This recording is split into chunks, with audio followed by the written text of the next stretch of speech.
I'ma change my hairstyle, cause it's getting up in my face. Oh, that's unattractive.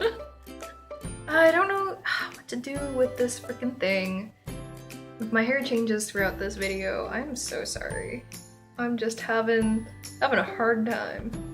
So Valentine's Day is rapidly approaching. If this video goes up when I want it to go up, then Valentine's Day should be tomorrow. And for those of you who think the ideal date is curling up with a good show and just chilling the fuck out, then here are 5 romantic animes that you should consider watching. The first on the list is Kanojo to Kanojo no Neko. For those of you who have heard of this show before but perhaps haven't seen it, may be wondering why I'm putting a short about a cat in a romance anime list. The love in this show is inherently different, however, the emotional bonds between pet and pet owner are portrayed so realistically and touchingly that it made my heart swell in a very similar way that the others did too. The show's format is also quite different from the other 4. Rather than a full season, it only has 4 episodes, and each episode has about 5 minutes of content. And due to the show's brevity, there's actually very little I can say before I start diving straight into spoiler territory. The most general things I can say is it's about a girl and it's about living alone and it's about a cat and it is sweet as fuck. For cat lovers out there, this one is a must-see, and if you're planning on spending Valentine's Day with your perfect partner, then you should pull up this show and give it a try. Who says perfect? That was awful, Jesus Christ. Next, we have Karage Hime. Karage Hime focuses on the lives of a group of NEETs who live and breathe for their individual fandoms. Among these NEETs is Tsukimi, a jellyfish otaku. At the beginning of the show, Tsukimi forms an unlikely friendship with a beautiful stranger who helps her save an ailing jellyfish from a negligent pet shop. This beautiful stranger is everything that the NEETs are not, in more ways than they know.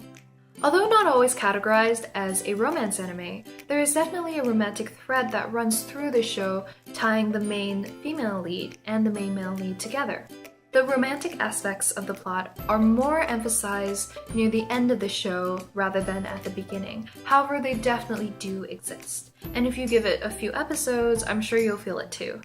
I loved Karage Hime when I first watched it several years ago, and I found that I still felt the same when I rewatched it recently. I loved it so much, in fact, that I went ahead and read the manga as well. If you want an easy, happy note to end an anime date on, I would say put this one on your list, and maybe watch it as a finale. Third on the list is Aikoku Koi Monogatari Emma. In 19th century London, England, a gentle, hard-working girl named Emma lives a peaceful life as the maid of a retired governess, until one day William, a past student of the governess, comes for a visit. The story focuses mainly on Emma and her blossoming relationship with William, the son of a wealthy merchant family. Strict class boundaries and social codes and expectations come encoded in the anime's setting. That being said, the show is able to take these constraints and work within them to build a familiar and still heartwarming relationship that doesn't feel far removed from what we know. Emma has 2 seasons, and both the seasons work together to build the story.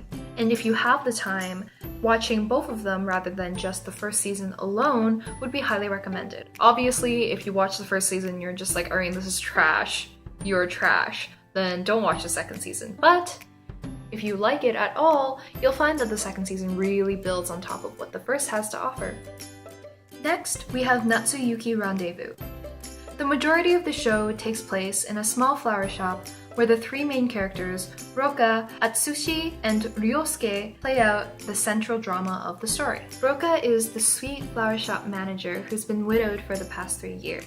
Atsushi is Roka's deceased husband's ghost, who haunts the flower shop. And Ryosuke is a young man who's deeply in love with Roka and wants to help her move on.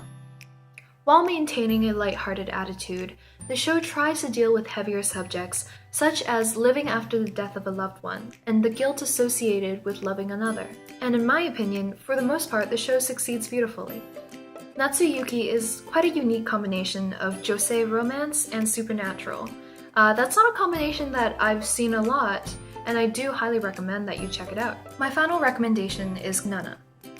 The story is about two girls, both named Nana, both headed for Tokyo to pursue their dreams. The lives of Nana Osaki, a chain-smoking punk rock vocalist aiming to be a top singer, and Nana Komatsu, a bubbly, hopeless romantic chasing love, intertwine to create a colorful, dramatic plotline.